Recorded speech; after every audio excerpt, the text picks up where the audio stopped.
Maybe the biggest Cincinnati sports dynasty of all, but boy, Cincinnati's had plenty of them just in your lifetime, haven't they?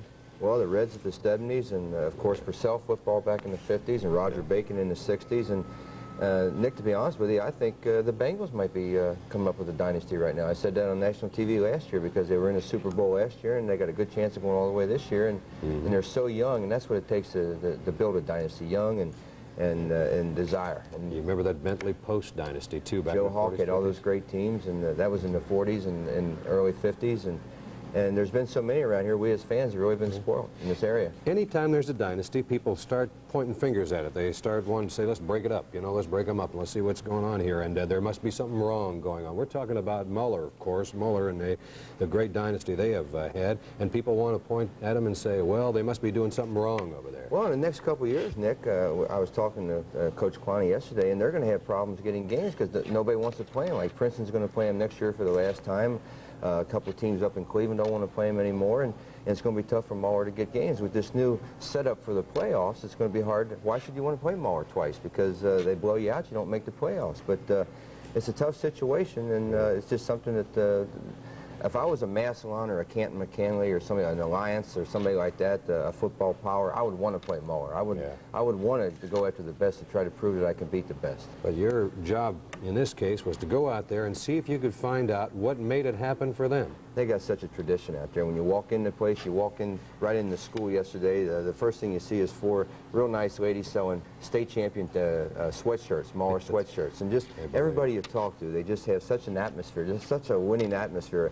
I've never been to South Bend at Notre Dame, but I can't see much difference in walking into Moeller or walking into Notre Dame. Just there's more people. We'll have to ask Jerry about that, huh? He was there yesterday. In the meantime, let's take a look at this report from Pete Rose on Moeller.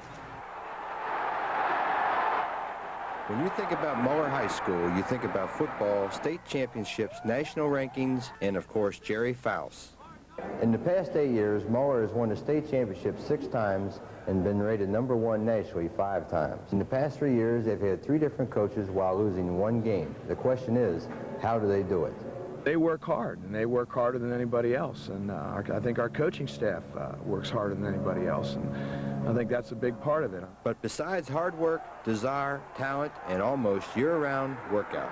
Family feeling here is a big part of it, and there's a lot of love in this place. And I think that really is, you know, people haven't really talked about that much, but the Moeller family means a lot to us. I think really Notre Dame is a big Moeller, and I think Moeller is a small Notre Dame.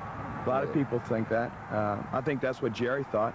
I don't think he would have won anywhere else but Notre Dame because he thought it was a big Moeller. Academics here are important, very important. In fact, college recruiters come from coast to coast to evaluate performances in the classroom as well as on the field.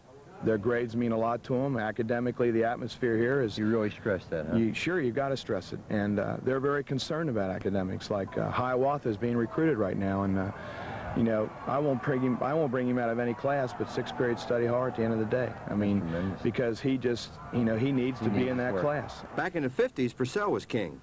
It was Roger Bacon in the 60s. But by the 70s, Moeller became the team no one could beat. In fact, recently, some schools have said they don't want to play Moeller anymore. Take the Elder Panthers. This year they were 7-3, which is good enough for 3rd place in the GCL. How do they feel about playing against the Moeller dynasty? Well, it's obviously challenging. The kids look forward to it. Usually there's a very large crowd, and it's a lot of fun to be in. We haven't done as well as we'd like, but it's frustrating. Moeller has a reputation nationwide as a powerhouse. That's what brought Shane Bulla to the Crusaders. We've been here 3 years now, and when I decided to come with the Cincinnati Bengals and work for the Browns and Coach Greg, my boy was in 9th grade at that time. That's the first year that he had played high school football. He had played football. And he'd mentioned to me, he said, "Dad, boy, I sure would like to move into the Moeller district." And I said, "Moeller, what do you know about Moeller?" He said, "Well, my high school coach heard Coach Faust speak at a clinic, and he said, look at these books," and he had books on Moeller High School, and of course I had known him because I had recruited in the area, and I said, okay. I said, well, that's what we'll do. And so we went over there and we talked to the father first of all, the principal, and then we went and talked to Jerry, and they had their winter program going. And he saw them practice, and Jerry allowed him to follow the sophomores, the freshmen at that time who would be sophomores with him around to the different stations, and he spent about an hour looking at lifting weights and program and so forth like that. And then I asked him what he thought. He said, well, Dad, he said, I think I'm, you know, a good enough athlete to play with these guys. He said, and he really liked what he liked the discipline of the school. He liked the educational part of it, and he just liked the whole atmosphere. Can't really describe it.